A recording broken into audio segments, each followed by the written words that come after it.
Bonjour à toutes, bonjour à tous, merci d'être là, merci d'être présent. Merci éventuellement pour ce petit pouce bleu si la vidéo vous plaît. N'oubliez pas de vous abonner si ce n'est pas déjà fait, la petite cloche de notification, car je fais des vidéos relativement souvent. En tous les cas, j'essaie d'en faire une par jour. Maintenant, des fois, je saute des jours parce qu'il n'y a pas de réelle utilité pour moi de vous en faire à ces moments-là. Comme hier, d'ailleurs, je trouvais qu'il n'y avait pas l'utilité vraiment d'en faire une. Maintenant, j'en fais une aujourd'hui, non pas parce qu'il y a une utilité propre, mais pour vraiment vous alerter sur en tout cas, 2 points qui, pour moi, se corrèlent et en même temps sont relativement essentiels pour ce qui pourrait éventuellement arriver. Aujourd'hui, on va regarder 4 choses. Je me répète souvent, mais c'est la dominance du BTC, la dominance de l'USDT, le Bitcoin et l'XRP. Pourquoi seulement ça? Parce qu'en fait, pour moi, ces 2 actifs sont essentiels pour ce qui va arriver. Je mets même Ethereum de côté. Lui, pour moi, il est haussier de toute façon. Il n'y a pas à tortiller. Il est haussier, Ether, il n'y a pas de souci. Maintenant, je voudrais juste vous parler de ces 2 actifs pour la simple et bonne raison qu'il pourrait y avoir un transfert de liquidité. Pourquoi je vous dis ça? Donc, on y va tout de suite.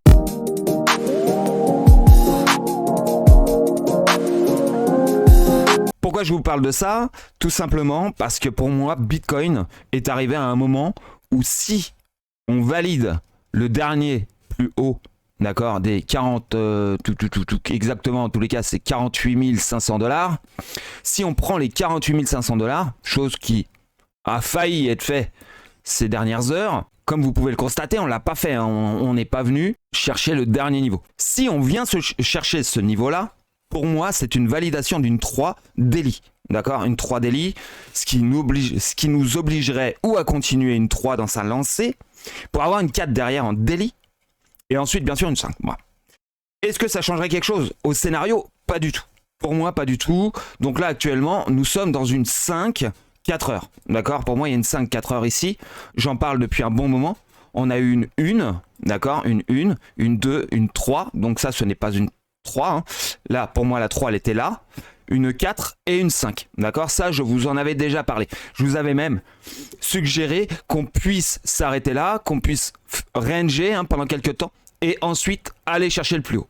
D'accord? Alors, j'aurais pensé d'abord qu'on vienne chercher d'abord le plus bas ici, celui-ci, pour ensuite faire notre dernière hausse, on va dire, la hausse FOMO un petit peu, puis la redescente. C'est pas ce qui s'est passé. Bien. On est monté donc directement. Si on ne prend pas le niveau des 48 800, 900 $ selon les exchanges, nous sommes donc en correction. C'est clair, donc dans une ABC en daily. D'accord? La A, la B, la C, la voici. Je vous la montre. Une A, et une grande A, une B et une C. Et ensuite, on partirait en ABC. Est-ce que ça changerait quelque chose par rapport à ce que je vous en avais parlé? Absolument pas. Maintenant, si ce n'est pas une ABC, on partirait donc sur une 2, une 3 qui irait donc chercher le dernier plus haut. Donc à ce moment-là, ça changerait toute la donne parce que là, à ce moment-là, on partirait sur une 3 qui pourrait s'arrêter je ne sais où. Maintenant, probablement avant la TH. Probablement. D'accord? Et ensuite, est-ce que ça changerait quelque chose? On aurait donc une 4 qui descendrait, par contre, effectivement, plutôt sur les 32 000 $ en moyenne pour avoir une 2, une 3, une 4 très profonde. Pourquoi? Parce qu'on aurait fait une 2 très courte et donc une 5 derrière qui nous emmènerait donc aux abysses, pas aux abysses, mais sur la lune si vous le désirez. Pourquoi je crois éventuellement à cette version probable? Parce qu'il va y avoir donc cette annonce du Bitcoin, ETF spot, qui ferait donc probablement faire FOMO un petit peu les gens. Mais pour le coup, vous avez bien compris que BlackRock et ses petits copains n'achèteront pas du Bitcoin à 49 000 $ et plus. C'est franchement là-dessus, je rejoins pas mal de youtubeurs qui le disent aussi. Pourquoi on irait acheter des Bitcoins plus chers alors qu'ils auraient pu l'avoir à un prix défiant toute concurrence il y a encore quelques mois de ça? Il n'y a aucune raison. Même effectivement, s'ils ont les moyens, je veux dire, quand on a possibilité de l'acheter moins cher, on attend de pouvoir l'acheter moins cher, voire quand on a les capacités comme eux, on provoque le fait de pouvoir l'acheter moins cher. On fait FOMO le mouvement, effectivement, on pourrait éventuellement monter, aller chercher juste un petit peu avant la TH, alors on pourrait peut-être même s'arrêter ici aux 59 000 $. Hein. C'est pas... Je veux dire, c'est pas... Je l'ai jamais exclu, si vous voulez. À partir du moment qu'on casse la trendline, il faut la casser et il faut y revenir. Donc là, pour le coup, cette trendline n'était pas la trendline à casser, mais plutôt celle-ci. Alors à ce moment-là, on ira casser celle-ci. C'est pas grave. Ça change rien au scénario. L'intérêt, c'est de savoir, est-ce que passer de 48 000 $ à 58 000 $ pour quelqu'un qui est en train d'acheter à ce niveau-là, c'est intéressant ou pas? Pour moi, ça ne l'est pas particulièrement, pour la simple et bonne raison que si derrière on corrige à 32 000, je veux dire, si on peut l'avoir pareil que si j'étais BlackRock, je l'achèterais moins cher, donc même si c'était 35 000 $ ou même 40 000 $, ce serait toujours moins cher que les 47 000 actuels. Ça, c'est la première raison. Donc, attirer les gens absolument de façon aiguë sur le Bitcoin. Que les gens soient focalisés sur le Bitcoin, sur le Bitcoin, sur le Bitcoin, sur le Bitcoin. Donc maintenant, si on regarde XRP, lui, franchement, il est prêt à exploser. C'est complètement différent. On est bien d'accord, j'ai déjà 5, 6, presque une semaine de retard par rapport à mon schéma qui était élaboré à la base. J'ai même 9 jours, c'est pour vous dire. Imaginez que BlackRock fasse monter le prix, ce qui est fort probable, l'ETF fait monter le prix du Bitcoin.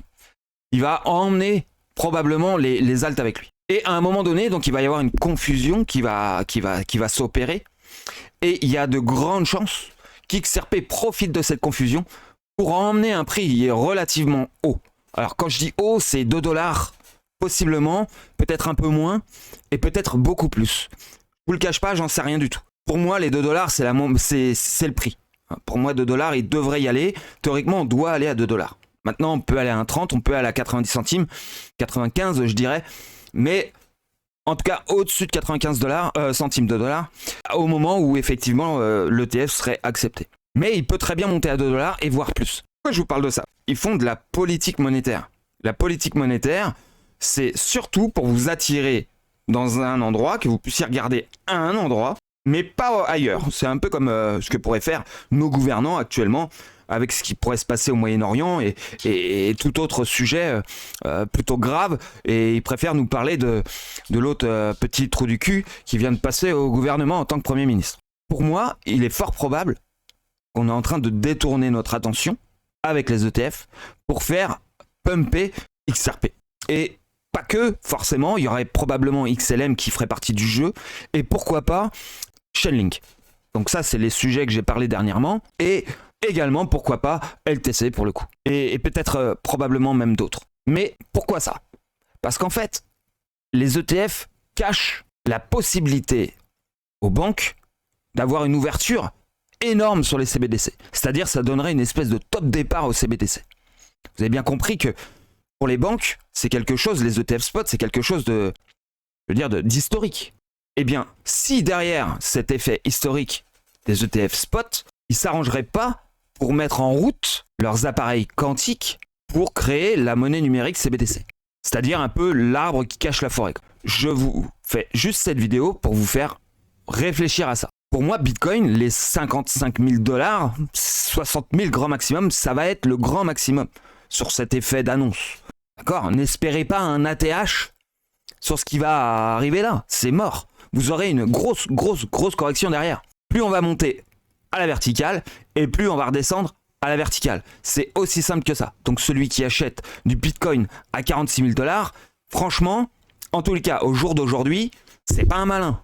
Dire que c'est un idiot, j'en sais rien, mais dire que c'est pas un malin, ça j'en suis persuadé. Restez zen, laissez monter le Bitcoin quand il aura décidé de monter, regardez bien ce que fait XRP. Je vais vous montrer sa dominance. Regardez la dominance de XRP. Il est encore en train de chuter, quoi. Il chute encore. Et s'il chute, c'est qu'il y a une raison. Il y a une raison derrière cette dominance du XRP chute. C'est obligatoire. Il y a quelque chose qui se passe derrière. Je vais enlever ça, c'est pas la peine. Il y a quelque chose qui se trame. C'est sûr et certain. Et lui, quand il a décidé de pumper, vous avez bien compris, c'est des lignes droites. Imaginez l'ETF accepté, vous allez avoir toutes les banques, tous les systèmes bancaires qui vont directement commencer à se dire ça y est, on va utiliser l'ISO 2022 et lancer la machine quantique pour la grande réinitialisation, si vous voulez aller par là. Hein. Pas oublier que 2024, c'est l'année des CBDC. Hein. Si on vous emmène sur de l'ETF alors qu'il faut regarder ce qui pourrait se passer au niveau CBDC, vous avez bien compris qu'ils sont en train de vous la mettre à l'envers. Donc bien sûr, je sais que parmi ceux qui me regardent, il y en a beaucoup qui ont de l'XRP et qui regardent pour la plupart XRP plus que Bitcoin. Malgré que Bitcoin est un géant et grâce à lui on en est arrivé là. Mais il faut regarder ce que fait le système quoi. Bitcoin à la limite, le système il s'en batte les reins quoi. C'est pas ce qui va faire tourner la machine, comprenez? Par contre, XRP, il y a de fortes chances, et Chainlink entre autres, fasse tourner la machine future. Là, pour moi, on est vraiment tout en bas. Hein. Si on casse ceci, ça va être très compliqué de pouvoir remonter. Je vous dis pas que ce sera pas possible, mais c'est quand même surprenant qu'on se retrouve avec cette histoire d'ETF Bitcoin, avec un Bitcoin qui a un niveau relativement haut, voire trop haut, voire à la limite de nous faire une 3 daily, alors que lui, il est au ras des pâquerettes de mourir, quoi. Enfin, théoriquement, on est bien d'accord. C'est de la théorie. Réfléchissez bien à ça. Je pense qu'on est en train de manipuler les esprits afin que vous défaussiez du fait que derrière, il y a quand même les CBDC, quoi. C'est pas rien. Hein, le TF à côté, c'est de la piste de chat, quoi. Attendez-vous probablement à un XRP qui va faire des merveilles. On a vu la dominance du XRP. Hein, qu'est-ce que je peux vous dire de plus à part qu'il est au bord du suicide.